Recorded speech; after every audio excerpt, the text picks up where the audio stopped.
പുറപ്പാടിൻ്റെ പുസ്തകം 5-ാം അധ്യായം. ഫറവോയുടെ പ്രതികരണം.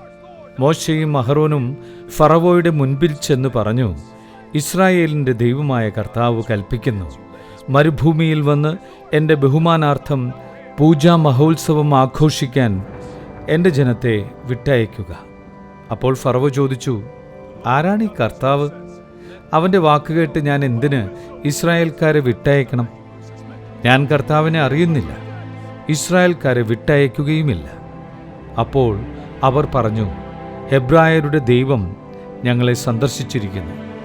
ആകയാൽ 3 ദിവസത്തെ യാത്ര ചെയ്ത് മരുഭൂമിയിൽ ചെന്ന് ഞങ്ങളുടെ ദൈവമായ കർത്താവിന് ബലിയർപ്പിക്കാൻ ഞങ്ങളെ അനുവദിക്കുക.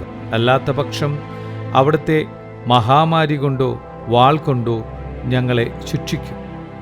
അപ്പോൾ ഈജിപ്ത് രാജാവ് അവരോട് പറഞ്ഞു, മോശെ, അഹ്റോനെ, നിങ്ങൾ ജനത്തിൻ്റെ ജോലിക്കും മുടക്കം വരുത്തുന്നതെന്തിന്? പോയി നിങ്ങളുടെ കാര്യം നോക്കുവിൻ.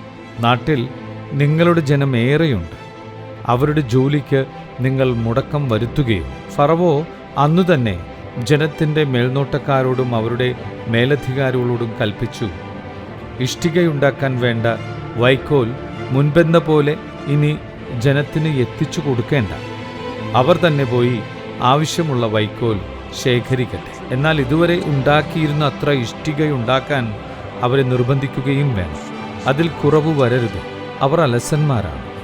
അതുകൊണ്ടാണ് തങ്ങളുടെ ദൈവത്തിന് ബലിയർപ്പിക്കാൻ ഞങ്ങൾ പോകട്ടെ എന്ന് അവർ മുറവിളി കൂട്ടുന്നത്. അവരെക്കൊണ്ട് കൂടുതൽ ജോലി ചെയ്യിക്കുക. അങ്ങനെ അവർ അധ്വാനിക്കുകയും വ്യാജവാക്കുകളിൽ ശ്രദ്ധിക്കാതിരിക്കുകയും ചെയ്യട്ടെ. മേൽനോട്ടക്കാരും മേസ്ത്രികളും ചെന്ന് ജനത്തോട് പറഞ്ഞു, ഇനി നിങ്ങൾക്ക് വൈക്കോൽ തരികയില്ല എന്ന് ഫറവോ പറയുന്നു. നിങ്ങൾ തന്നെ പോയി കിട്ടാവുന്നിടത്തുനിന്നെല്ലാം വൈക്കോൽ ശേഖരിക്കുക. എന്നാൽ പണിയിൽ യാതൊരു കുറവും വരരുത്. ജനം വൈക്കോൽ ശേഖരിക്കുന്നതിന് ഈജിപ്തിൻ്റെ നാനാഭാഗങ്ങളിലേക്കും പോയി. മേൽനോട്ടക്കാർ കർശനമായി നിർദ്ദേശിച്ചു, ദിവസം തോറുമുള്ള വേല വൈക്കോൽ തന്നിരുന്നപ്പോൾ എന്ന പോലെ ചെയ്ത് തീർക്കുവിൻ. ഫറവോയുടെ ഉദ്യോഗസ്ഥന്മാർ ജോലിയുടെ മേൽനോട്ടത്തിന് നിയമിച്ചിരുന്ന ഇസ്രായേൽക്കാരെ പ്രഹരിച്ചുകൊണ്ട് ചോദിച്ചു, നിങ്ങൾ ഇതുവരെ ഉണ്ടാക്കിക്കൊണ്ടിരുന്നത്ര ഇഷ്ടികകൾ ഇന്നലെയും ഇന്നും ഉണ്ടാക്കാത്തതെന്ത്? ഇസ്രായേൽക്കാരായ മേൽനോട്ടക്കാർ ഫറവോയെ സമീപിച്ച് ഇങ്ങനെ പരാതിപ്പെട്ടു, അങ്ങയുടെ ദാസന്മാരോട് എന്താണ് ഇപ്രകാരം പെരുമാറുന്നത്?